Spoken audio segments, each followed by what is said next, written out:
Welcome kings, queens, peasants, and everybody else in their respectable places to a video on, I don't know what to put this video to category as. Forget it, I'll figure it out after the video's done.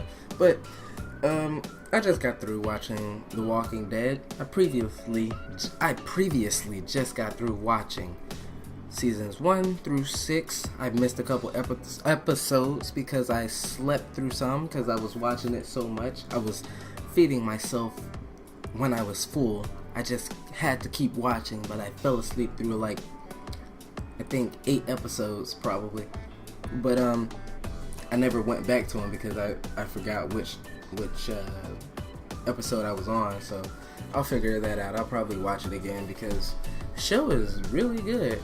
And I missed out on watching it. The only reason I went back to watch it is because I was always on and off watching it. Not my choice, but situations where my parents wanted to watch TV or they wanted to watch something else. They didn't really care for The Walking Dead. I don't even think they know the show at all. And other things, like it was just things that kept me from watching it. So when I got the chance, I got Netflix, and that was the first thing I watched because I wanted to catch up with it, especially since people were spoiling it on the internet about Glenn dying, which I realized who Glenn was after I got through with season 1 and 2. I was like, oh, it's Glenn. It was kind of a spoiler anyway because every time I seen this nigga, like everything that was coming out good for this dude, I can just imagine how heartbreaking it was for the people to just find out that by not being spoiled. But for me, the person that was spoiled by it, which it doesn't matter if it's spoiled. Sometimes I accept being spoiled, like for episodes and things to be spoiled to me because I really want to know. I'm not like everybody else, like you tell me, I want to know who died, type of thing. But yeah, it was like through episodes 1 through 6, all the way up till 7. It was like everything good came for the guy. Everything good came for that guy. I always had this thought in the back of my head. I was like, oh, that's great, but you're gonna die. Oh, you just saved everybody, but you're gonna die. Oh, you banged the farmer's daughter. Now y'all in love, but you're gonna die. That's how I was the whole entire season. Everything good came out for this dude. I was always like, but you're gonna die. And then when I thought he was gonna die, I was like, how did this nigga make it to season 7? He's about to die now. And yeah, so all of that happened. But the thing I wanted to talk about, the thing that came to my thoughts, like right after finishing season 6 and whatever, I started thinking about survival games. And I'm pretty sure I'm not the only one that's thought about this or had this idea that survival games, in my opinion, survival games lack this one thing where it's the realism, or well, the realisticness, or whatever. It's realistic to an extent. Like, it doesn't have to be, bro, I have to go to the bathroom, you gotta have toilet tissue. But it's what's different from survival zombie games compared to show zombies or movies with zombies in it. If you get bit, you turn into one. If you get bit, you gotta get shot in the head. If you see a zombie, you gotta shoot it in the head to kill it. And that's one of the things that I was thinking, that's what I think zombie games are missing. They're missing that intensity because sure, anybody can, like I play DayZ, I play Rust, I play Subsistence now.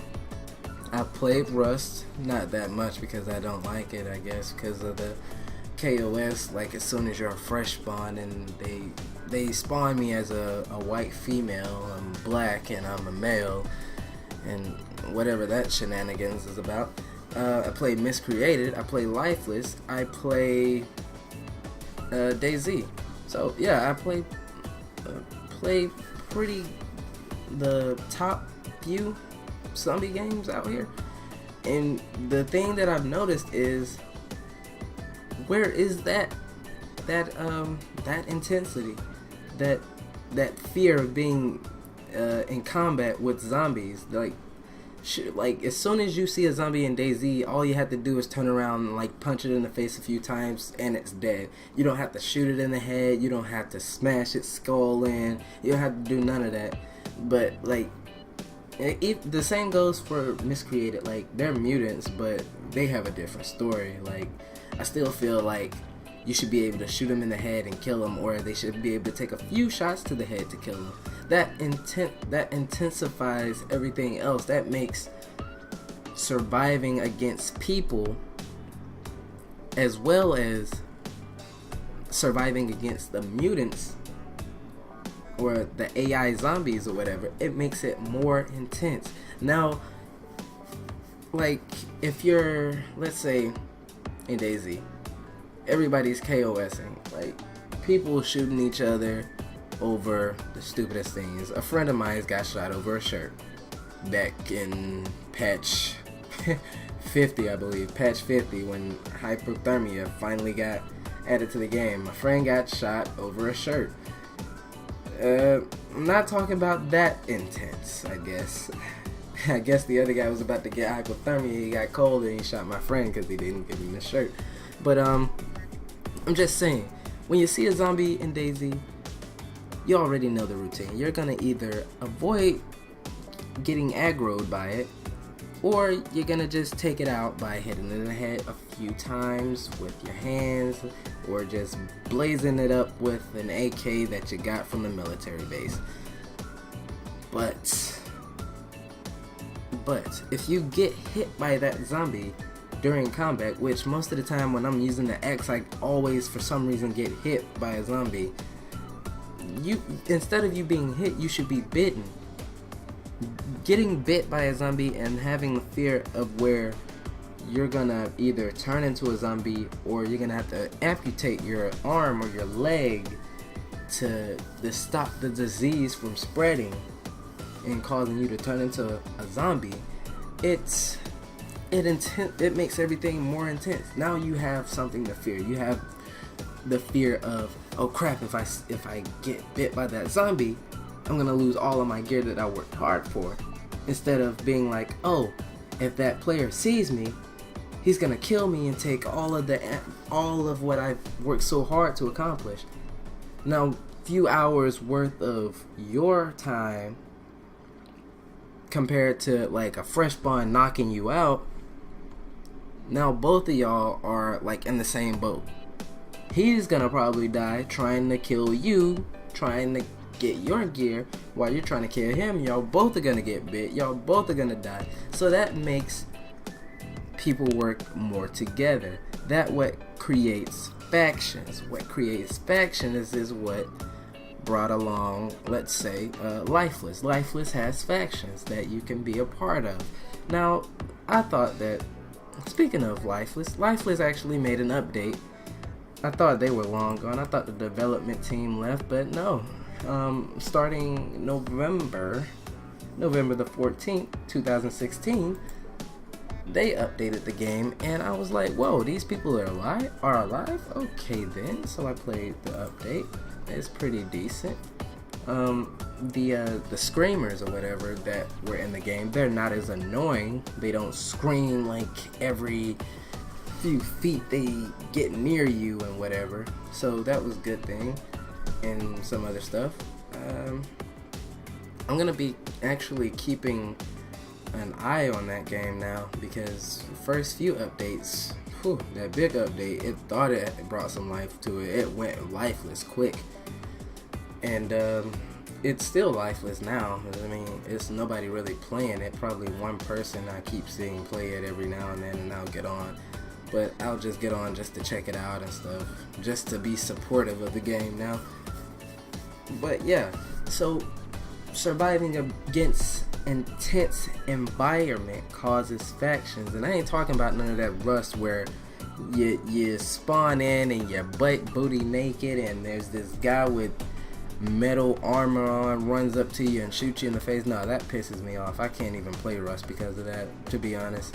That I just stopped playing Rust after I realized how bad the community is with giving people a chance. But yeah, and that's about it. Like that's all I really wanted to say, was that there should be a zombie game created to be as real as that. Like, that is the zombie game that people should be looking for. Like, DayZ's not a bad game. Jesus Christ, it has bad bugs like that are annoying. And Miscreated is the second most favorite game that I played compared to DayZ, and I almost failed classes because of DayZ. I was so addicted to it at one point in time.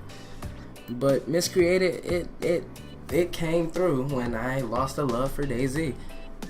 And Subsistence, which is the new survival game, it's kind of like Rust. It's more than likely just like Rust, except I get more enjoyment out of it. I don't know if it's because currently right now it only has one player solo, which you survive against AI. And this game, if anything, this game has upped the ante in survival, in my opinion. Instead of just having AI animals such as bears and wolves those are the only two animals that can attack you in the game so far. You have chicken that you can hunt, and you have rabbits that you can hunt. But instead of just the wolves and the bears. Jeez, I need to get my English together. I'm sleepy. Instead of just those, you have AI survivors now, and these AI survivors, they don't just walk around with gear on. No, they actually build their own base. I didn't notice that they built their bases until I accidentally stumbled upon one building his base, and I was like, I didn't know. It's been forever. Like, I've been hearing about AI survivors and hunters, but I have never seen one until now, and it's been about a week. But yeah, I finally saw one like 2 days ago, and I got into a gunfight with him. I killed him, and it was only one of them at that point in time. Played the game like a day or two later, and it was two of them. It was him and a friend, and the base looked more developed. Like, it was still like getting developed. At first, it was just a platform. Then the next few days, it was walls on it. Now it's a roof on it. I was like, oh crap. And not only that, it's not only just those two survivors or hunters. There's also, I don't know how many it is, but so far I've encountered a total of 4 survivors. 2 of them are together, and the other 2 are together. One's base is 100 feet or probably 200 feet away from my base, and the other one is like right behind my base, about 150 feet away. Well, not 150 feet, 150 yards away, and the other one's like 100 or 200 yards away. And yeah, I only noticed them because they have campfires flaring up at nighttime, and I know that's not mine because I can see where my base is. I advise anybody that enjoys like nice, not Minecraft type of nice, but survival in a peaceful way so far, because though it has solo player, it'll soon be having multiplayer. They have to work on that, but as for right now, you just have to survive against AI. I advise people to play this game. I enjoy it. It's neat to me. It's pretty different. I mean, you add human AIs that do the same thing I do, and that's survive and then attack whoever attacks them or comes near them. As far as I know, you can't be friendly to them and they be friendly to you. I know as soon as like you're near them, close enough to them, they will draw a gun and try to kill you. So hopefully they add that in the game where you can be in alliance with a few. Like some that you won't be able to be alliance with, they'll probably show that they reject you or they'll accept you. And you can go on from there. But yeah, the game is pretty decent. But that's all I wanted to. I guess I just wanted to vent about survival games because of that. Because, like, I feel like that's what survival games are missing. Because, of course, anybody can just get on and just loot up and kill whoever's in sight. But you have to be willing to work with others to go above, like, outlive others through the outcomes of being ambushed by mutants or zombies and being bitten and being turned into one of them. And that's what I feel that should be like a survival game. That's what I feel survival games are missing. That intensity of being afraid of zombies or AIs. Not as much as humans, but just about the same. They should both be equal, you know. But other than that, I'd like to thank you guys for listening and watching this video. Please like, comment if anything. Let me know how you feel in the comment section about survival games, and how do you feel about the abuse of KOS and killing on sight? Not even like 1 out of 10 people that you meet are actually friendly and don't try to kill you, actually try to become your friend and travel with you. How do you feel about the lack of that? And how do you feel about, should there be a zombie game or an apocalypse zombie game or whatever? How do you think that should be one of the things added to the game, where if you're bitten once, that you're basically gonna die if you don't amputate where you were bitten? And if you can't amputate it, like if you were bitten on your back or your neck, then it was a matter of time before you die? Like, how do you guys feel? Let me know how you feel about that in the comment section below. But other than that, I'd like to thank you guys for watching, listening, and I'll see you guys next time.